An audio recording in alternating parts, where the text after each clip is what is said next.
یہ دنیا پانی کی طرح ہے، پانی ایک جگہ نہیں ٹھہرتا، یہ دنیا ایک جگہ ٹھہرنے والی نہیں۔ پانی میں جو گھستا ہے وہ بھیگ جاتا ہے، جو دنیا میں گھستا ہے دنیا کی محبت اس میں گھس جاتی ہے۔ جب پانی زیادہ ہوتا ہے سیلاب آتا ہے، طوفان آتا ہے، دنیا برباد ہو جاتی ہے۔ جب حد سے زیادہ پیسہ ہوتا ہے تو دین برباد ہو جاتا ہے۔ پانی کو چلو پر لیجئے، ترتھی پر لے کر کے دیکھیے، وہ چاندی کی طرح چمکتا ہے۔ کیوں؟ رنگ بو مزہ اچھا ہے تو پانی اچھا ہے۔ جہاں رنگ بو مزہ خراب ہو گیا پانی خراب ہو گیا۔ اگر حلال ہے تو دین اچھا ہے، اگر حلال کے ساتھ حرام مل گیا تو دین برباد ہو جاتا ہے۔ آپ مری ہوئی مرغی کو اٹھا کر کے پھینکیے تو جب کتا آئے گا تو عجیب طریقے سے کھائے گا اس کو، اور جب کوا آئے گا تو عجیب طریقے سے کھائے گا۔ دکھانے کے لیے جا رہا ہوں، جب اس پر کوا آئے گا تو اکیلا نہیں کھائے گا، پورے کلارام شاہ پور کے کوا کو ولیمے کی دعوت دے کر کے بلائے گا۔ جب سارے کوے آ جائیں گے تب ایک ساتھ مل کر کے کھائے گا۔ جیو اور جینے دو۔ جب آدمی دنیا دار نہیں ہوتا، دیندار ہوتا ہے تو دوسرے کے لیے جیتا ہے، دوسرے کو جینے دیتا ہے۔ لیکن یہی مری ہوئی مرغی آپ کتے کے آگے پھینک کر کے دیکھیے، جب کتا کے آگے مری ہوئی مرغی ہوگی تو وہ اکیلا کھائے گا، اپنی قوم کو کھانے نہیں دے گا، یہاں تک کہ لڑائی کرے گا اور فتنہ فساد کھڑا کرے گا، ایک مرغی کے پیچھے لہو لہان ہو جائے گا، لیکن خود نہیں کھائے گا، اپنی قوم کو کھانے نہیں دے گا۔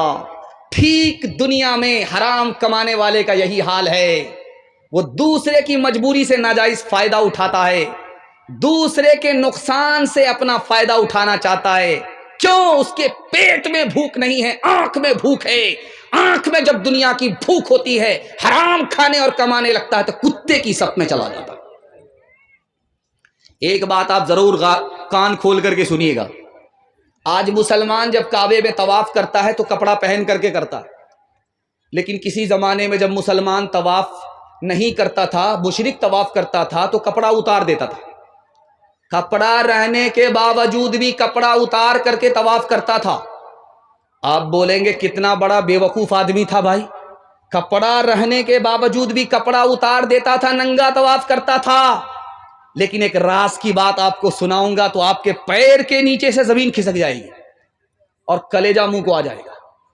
وہ کپڑا اس لیے اتارتے تھے کہ کپڑا حرام پیسے کا ہوتا تھا، اور یہ جسم اللہ کا، یہ کپڑا اس کا، اور حرام پیسے سے کپڑا خریدا ہوا تو کپڑے کو اتار کر کے ننگا طواف کرتا تھا، کپڑا پہنتا نہیں تھا۔ وہ مسلمان نہیں، مشرک ہے اور حلال اور حرام کی پرواہ کرتا ہے۔ ہم مسلمان ہو کر کے حلال اور حرام کی پرواہ نہیں کرتے، ہم کہاں؟ ایک مثال ہے، پیغام کو ختم کر رہا ہوں۔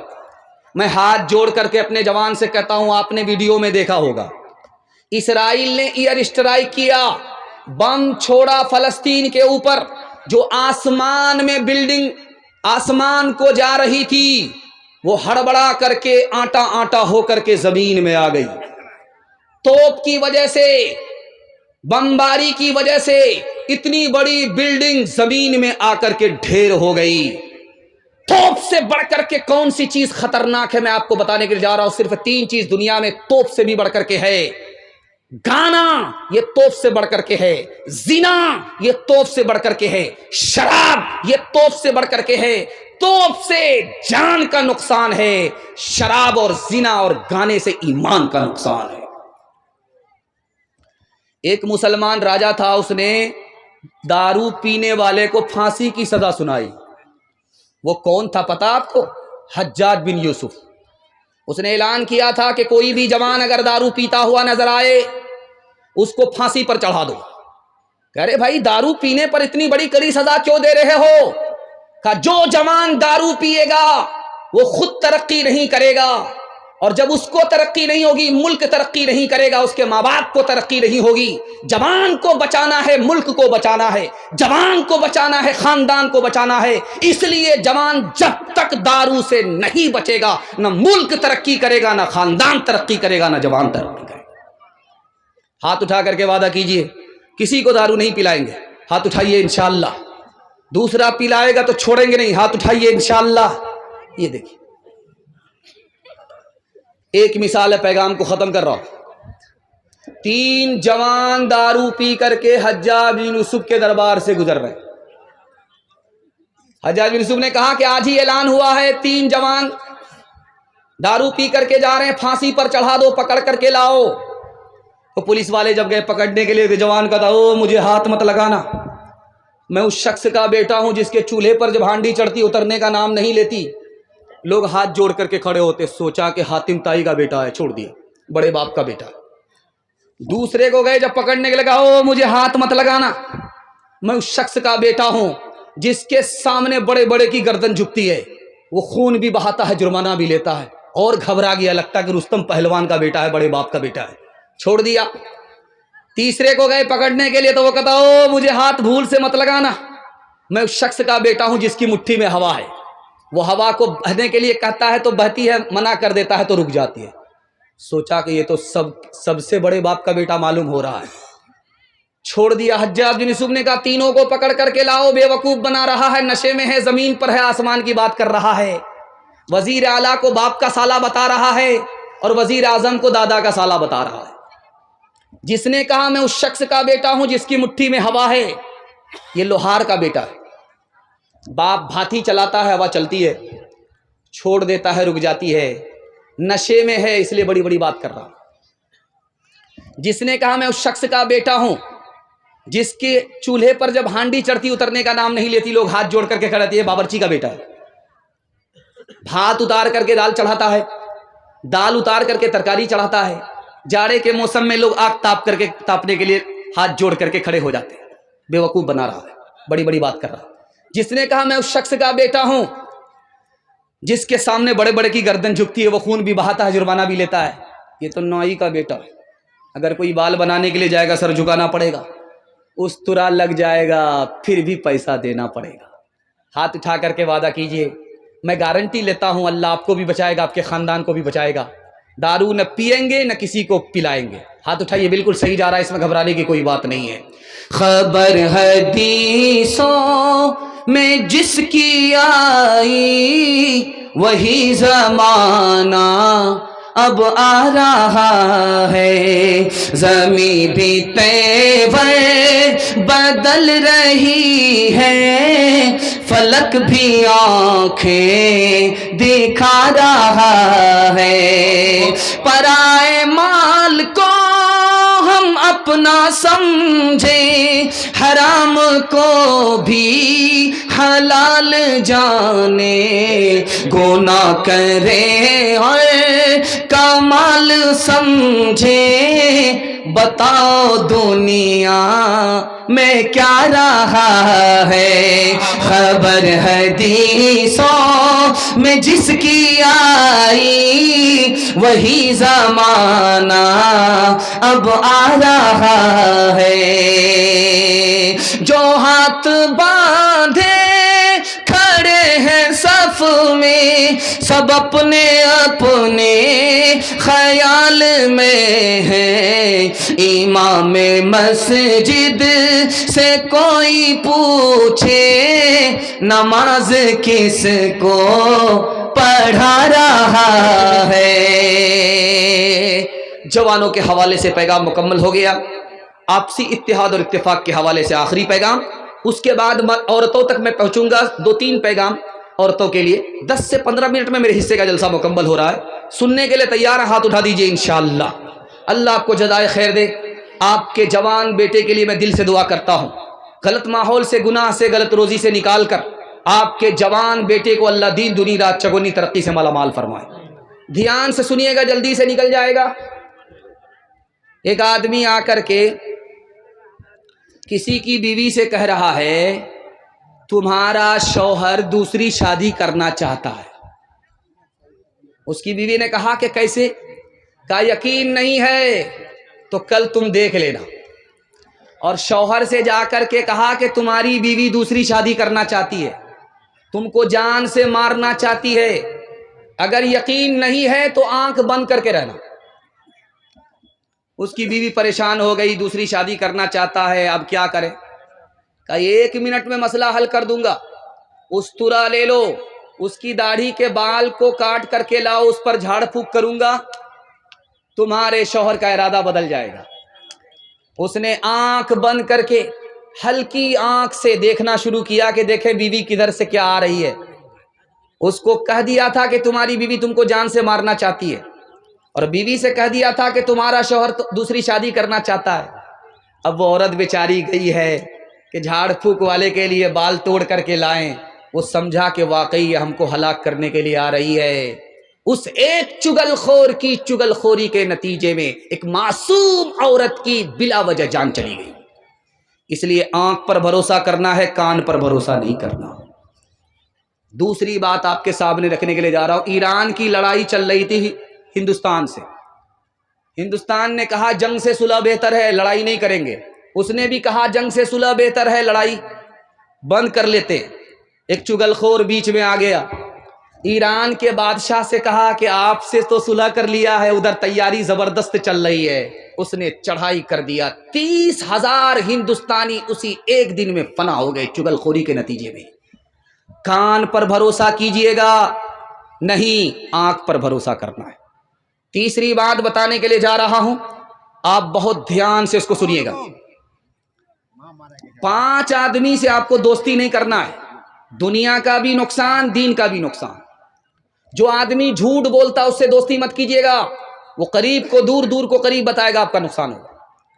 دوسرا آدمی نافرمان سے دوستی نہیں کرنا ہے, وہ آپ کو ایک لقمے میں بیچ ڈالے گا. اور بے وقوف سے دوستی نہیں کرنی ہے, وہ آپ کو فائدہ پہنچانا چاہے گا, الٹا آپ کا نقصان ہو جائے گا. کنجر سے, بخیل سے, مکھی چوس سے آپ کو دوستی نہیں کرنی ہے, آپ مصیبت پڑیں گے وہ ہاتھ کھینچ لے گا. اور رشتہ توڑنے والے سے دوستی نہیں کریں گے, وہ تو خود برباد ہے, آپ کو بھی برباد کر دے گا. ایک مثال ہے, پیغام ختم کر رہا ہوں. انشاءاللہ محبت سے رہیں گے, کسی سے حسد نہیں کریں گے. ہاتھ اٹھائیے, انشاءاللہ بالکل صحیح جا رہا. ایک مثال ہے, پیغام ختم کر رہا ہوں. 2 بھائی, ایک کنوارا ایک شادی شدہ. باپ کا انتقال ہو گیا, ماں کا انتقال ہو گیا, دونوں نے ایک ساتھ کھیتی کیا. دھان کی کھیتی ہو گئی, بوجھا بوجھا کر کے 50 بوجھا کر کے دونوں نے برابر برابر بانٹ لیا. اب ایک بھائی اپنے گھر میں آیا, دوسرا بھائی اپنے گھر میں آیا. خیال آیا یار تم تو کنوارے ہو, تم کو بیوی بال بچہ نہیں, چھوٹا خرچہ ہے. تمہارے بھائی کو تو بیوی بال بچہ ہے, لمبا خرچہ تھا, برابر برابر پر ہی بانٹنا چاہیے تھا, بڑھا کر کے دینا چاہیے. خربوزہ خربوزے کو دیکھ کر کے رنگ پکڑتا ہے. جیسے ہی اس بھائی نے اپنے دوسرے بھائی کے لیے بھلا سوچا, اللہ نے اس کے دل میں بھی بات ڈالی, وہ اپنے بھائی کے لیے بھلا سوچنے پر مجبور ہو گیا. اس نے کہا یار تم اپنے چھوٹے بھائی کے ساتھ اچھا نہیں کیے, تم نے تو شادی کر لی ہے, گھر آباد ہو چکا ہے, اس کو ابھی شادی کرنی ہے, لمبا خرچہ ہے, تم کو برابر برابر نہیں بانٹنا چاہیے. اب دیکھیے خربوزہ خربوزے کو دیکھ کر کے کیسے رنگ پکڑتا ہے. بڑا بھائی سوچا کہ رات کا جب اندھیرا ہوگا چھپکے سے جائیں گے, اپنے حصے کا بوجھا اٹھا کر کے اپنے بھائی کے حصے میں ڈال دیں گے, اس کا بڑھ جائے گا, اس کو پتہ بھی نہیں چلے گا. اس بھائی کا ارادہ ہوا کہ جب رات کا اندھیرا ہوگا تو چپکے سے جائیں گے, اپنے حصے کا بوجھا اٹھا کر کے اپنے بھائی کے حصے میں ڈال دیں گے, اس کا حصہ بڑھ جائے گا, اس کو پتہ بھی نہیں چلے گا. نفحۃ الادب مولانا نور عالم خلیل امینی رحمۃ اللہ علیہ کی کتاب ہے. اس کتاب میں لکھا ہے کہ دونوں بھائی اپنے اپنے ارادے سے اپنے اپنے حصے کا بوجھا اٹھا کر کے اپنے بھائی کے حصے میں ڈالنے لگے. وہ حصہ پلٹ کر کے اس دوسری طرف آ رہا ہے, یہ جب اپنا حصہ ادھر ڈال رہا تو وہ حصہ پلٹ کر کے ادھر آ رہا ہے. جب قریب سے آ کر کے دیکھا یہ کیا ہو رہا ہے تو پتا چلا میرا بھائی ہے, میرے حصے کو بڑھانے کے لیے اپنا حصہ کم کر رہا تھا. یہ جب دیکھ رہا قریب سے آ کر کے یہ میرا بھائی ہے, میرا حصہ بڑھا رہا تھا, اپنا حصہ کم کر رہا تھا, تو فیصلہ لیا کہ آج کے بعد چولہا الگ نہیں ہوگا. جب دل اور ایک اور نیک ہے تو چولہا الگ آج کے بعد سے نہیں ہوگا. ہاتھ اٹھا کر کے وعدہ کیجئے, گھر کا جھگڑا سیدھے عدالت میں جائے گا. ہاتھ اٹھائیے انشاءاللہ. یہ دیکھیں مسلمانوں سنبھل جاؤ, مصیبت آنے والی ہے, تیری بربادیوں کے مشورے ہیں آسمانوں میں. نہ سمجھو گے تو مٹ جاؤ گے اے ہندوستان, داستان والو تمہاری داستان تک بھی نہ ہوگی داستانوں میں، تمہارا اتحاد با ہمیں دیوار آہن تھا، مخالف ایک کا جو تھا وہ گویا سب کا دشمن تھا، تمہارے ہاتھ میں آفاق کا ہر علم ہر فن تھا، تمہاری ہمتوں کا عرش اعظم پر نشیمن تھا، تم اپنی حق پرستی سے دبا لیتے تھے دنیا کو، خدا کے سامنے جھک کر جھکا لیتے تھے اعداء کو۔ عورتوں کے حوالے سے صرف 3 پیغام، 5 سے 7 منٹ میں میرے حصے کا جلسہ تمام۔ سننے کے لیے آپ لوگ تیار؟ ہاتھ اٹھا دیجئے۔ انشاءاللہ عورت کو سر پر بٹھائیں گے، پہلی فرصت میں حکومت چلی جائے گی، یہ غلطی کبھی مت کیجیے گا۔ امام شافعی رحمۃ اللہ علیہ کہتے ہیں جب دودھ پینے والا بیٹا ماں کی گود میں پیشاب کرے، ابھی کپڑے میں پیشاب ہے، بدن میں پیشاب نہیں لگا، تو کپڑا پاک کرنا بالکل آسان۔ 1 مٹھی پانی لیا، 2 مٹھی پانی لیا، گار لیا، جھاڑ لیا، کپڑا مکمل پاک ہو گیا۔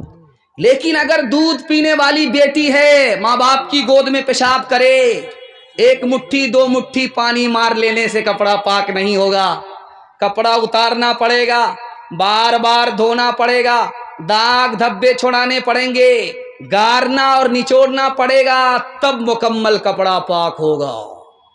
پالن حقانی نے کہا بیٹا پیشاب کرے پاک کرنا آسان، بیٹی پیشاب کرے پاک کرنا مشکل۔ اسی طرح پالن حقانی نے کہا بیٹے سے زیادہ بیٹی کو تعلیم دلانا ضروری، بیٹے کو کم بیٹی کو زیادہ۔ کیوں؟ بیٹی 4 منزل میں پہنچتی ہے، پہلی منزل میں وہ بیٹی ہے، دوسری منزل میں وہ بیوی ہے، تیسری منزل میں وہ ماں ہے، چوتھی منزل میں وہ ساس ہے۔ جب بیٹے سے 4 گنی تعلیم آپ بیٹی کو دیں گے وہ 1 نمبر بیٹی ہوگی، یہی 1 نمبر بیٹی آگے چل کر کے 1 نمبر بیوی بنے گی، یہی بیٹی 1 نمبر بیٹی آگے چل کر 1 نمبر ماں بنے گی، یہی بیٹی 1 نمبر آگے چل کر 1 نمبر ساس بنے گی۔ ایران سے مصر آیا درے ابلک کسے کمدیدہ بود، ایسا موتی بتاؤ جو آدھا کالا اور آدھا گورا ہوتا ہے۔ ہندوستان کے تمام شاعروں کا سر چکرا گیا، کسی کے پاس جواب نہیں تھا۔ جمعہ کا دن آیا، اورنگزیب بادشاہ کی بیٹی نہا دھو کر کے آنکھ میں سرما لگا رہی تھی، ممیرا سرما جب پڑپڑا کر کے لگا، آنکھ سے پانی کا قطرہ ٹپکا، اس نے فوراً جوڑا لگا دیا، مگر اشکے بتانے سرمے آلود، وہ موتی جو آدھا کالا اور آدھا گورا ہوتا ہے سرمے کا لگا ہوا پانی ہوتا ہے۔ اب یہ مصرا پہنچ گیا ایران کا بادشاہ بڑا خوش ہوا، اس نے وہاں سے خط لکھا کہ جس نے میرے مصرے کا جوڑا لگایا ہے، میرے سوال کا جواب دیا، اس کو ایران بھیجو، میں اس کو گود میں بٹھانا چاہتا ہوں، گلے سے لگانا چاہتا ہوں، ہاتھ ملا کر کے منہ مانگا انعام دینا چاہتا ہوں۔ اب باپ نے بیٹی کے سامنے خط رکھا، بیٹی اب کیا کرو گی؟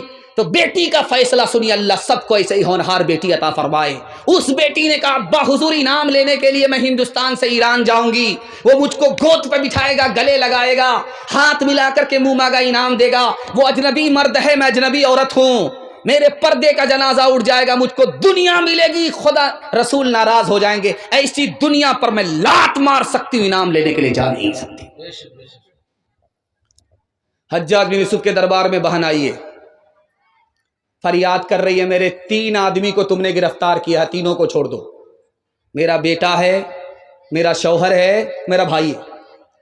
حجاج بن یوسف نے کہا 1 کو چھوڑوں گا، 2 کو پھانسی پر چڑھا کر کے رہوں گا، تمہارے ہاتھ میں فیصلہ ہے، کس کو حوالے کرتے ہو، کس کو چھوڑاتے ہو۔ اس عورت نے 5 منٹ میں فیصلہ لیا، میرے بھائی کو چھوڑ دو۔ بیٹے کو پھانسی ہو گئی، شوہر کو پھانسی ہو گئی، حجاج بن یوسف سر پکڑ کر کے بیٹھ گیا، کیسی عورت ہے، اس نے بھائی کو بچایا، بیٹے کو نہیں بچایا، اس نے باپ کو، اپنے شوہر کو نہیں بچایا، اپنے بھائی کو بچایا۔ اس عورت کا جواب سنیے، اور ہاتھ اٹھا کر کے وعدہ کیجیے آج کے بعد اپنی بہن پر ستم نہیں ڈھائیں گے. ہاتھ اٹھا دیجیے، انشاءاللہ بالکل صحیح جا رہا ہے، اللہ اس کو سلامت رکھے. اس بہن نے کہا میں نے بیٹے کو نہیں بچایا، میں نے شوہر کو نہیں بچایا، بھائی کو اس لیے بچایا کہ میں جوان ہوں، میری شادی ہو جائے گی، مجھ کو شوہر مل جائے گا، خدا مہربان ہوگا مجھ کو بیٹا بھی دے دے گا، لیکن ماں باپ مر چکے ہیں، بھائی نہیں آئے گا. تیسرا نمونہ آپ کی خدمت میں رکھنے کے لیے جا رہا ہوں. مولانا محمد علی جوہر فریڈم فائٹر تھے، ہندوستان کے مجاہد تھے. ان کے جہاد کی بدولت یہ ملک آزاد ہوا. ان کی ماں نے اسٹیج پر آ کر کے کہا جس دن میرے بیٹے کے بارے میں مجھے پتا چل گیا کہ اس نے انگریز سے سودا کر لیا ہے تو میں اپنے بیٹے کا گلا خود اپنے ہاتھ سے گھونٹ دوں گی. چوتھا اور آخری نمونہ آپ کی خدمت پہ. پہلی رات ہے، لڑکی میکے سے سسرال آئی ہے، دلہن بن کر کے آئی ہے، دولہا کے پاس ہے. تو لڑکا کہتا ہے تم کو کیا کھانا پسند ہے میں تم کو کھلاؤں، تم کو کون سا کپڑا پسند ہے تم کو پہناؤں، تم کو کون سا نام دوں جو تم کو پسند ہے، بیوی ہو تو ایسی ہو. اس نے کہا کیا جواب دیا ہے، 100 چوٹ سونار کی 1 چوٹ لوہار کی. اللہ سب کو ایسی نیک بیوی عطا فرمائے. اس نے کہا آپ پوچھتے ہو کہ کیا کھانا پسند ہے، جو آپ کو پسند وہی مجھ کو پسند. آپ پوچھتے ہو کہ کون سا کپڑا پسند، جو آپ کو پسند وہ مجھ کو پسند. آپ پوچھتے ہو کون سا نام پسند، جو آپ کو پسند وہ مجھ کو پسند. ارے اللہ کی بندی میں تمہاری پسند معلوم کرنا چاہتا ہوں. تو بیوی نے کہا کہ اگر میری اپنی پسند ہوتی تمہاری پسند کے علاوہ تو میں شوہر ہوتی، بیوی نہیں ہوتی. ایک مثال ہے، پیغام ختم کر رہا ہوں. لڑکی سڑک سے گزر رہی ہے، لڑکا پیچھے آ رہا. لڑکی نے پلٹ کر کے دیکھا تو لڑکا سے پوچھا میرے پیچھے کیوں آ رہے ہو؟ تو کہا عاشق. تو نے قرآن کی آیت پڑھی زیناھا للناظرین، تم تو دیکھنے کی چیز ہو، اس لیے میں دیکھنے کے لیے آنکھ پھاڑ پھاڑ کر کے تمہارے پیچھے آئی. لڑکی اس سے زیادہ پڑھی لکھی تھی، اس نے قرآن سے جواب دیا حفظناھا من کل شیطان الرجیم، ہر شیطان سے میں اللہ کی پناہ میں آتی. لڑکا بولتا ہے نرید ان ناکل منھا وتطمئن قلوبنا، ہم تو تم سے فائدہ اٹھانا چاہتے ہیں اس لیے تمہارے قریب ہوتے ہیں. لڑکی اس سے زیادہ پڑھی لکھی، اس نے جواب دیا لن تنالوا البر حتى تنفقوا مما تحبون، جب تک تم مہر نہیں دو گے، نکاح نہیں کرو گے، ہم سے فائدہ اٹھا ہی نہیں سکتے. لڑکا عاجز آ کر کے بولتا ہے والذین لا یجدون نکاحا، میرے پاس تو پیسہ ہی نہیں ہے. تو لڑکی جواب دیتی ہے اولئک عنہا مبعدون، کھڑے کھڑے کیا دیکھتے ہو، بے پیسے کے عاشق کی کوئی قدر نہیں ہے. لڑکا کھسیانی بلی کھمبا نوچے. اس نے لڑکی کو لعنت کیا، لعنت اللہ علیک، اللہ کی لعنت آسمان سے تمہارے اوپر برسے. لڑکی اس سے زیادہ پڑھی لکھی، اس نے ترکی بترکی جواب دیا للذکر مثل حظ الانثیین، میرے اوپر سنگل، تمہارے اوپر ڈبل ڈبل اللہ کی لعنت.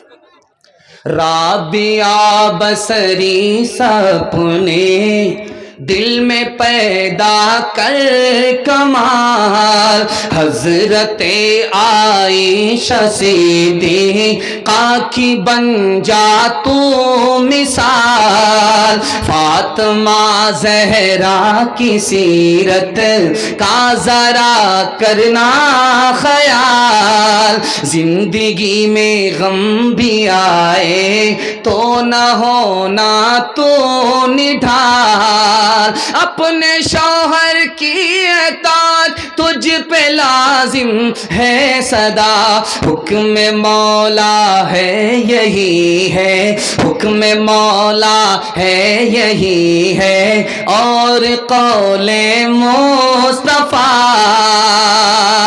ایک سہاگن بن کے میکے سے چلی ہے آج تو، اپنے شوہر کو سمجھنا اپنے سر کا تاج تو، نانا دادا والدوں ماں کی بھی رکھنا لاج تو، عمر بھر سسرال میں کرنا خوشی سے کاج تو، اپنے اپنے چھوٹوں پہ ہو شفقت اور بڑوں کا احترام. طفل و زنہاں طفل و زنہاں طفل و زن پیر و جوان سے ہو تیرا شیریں کلام.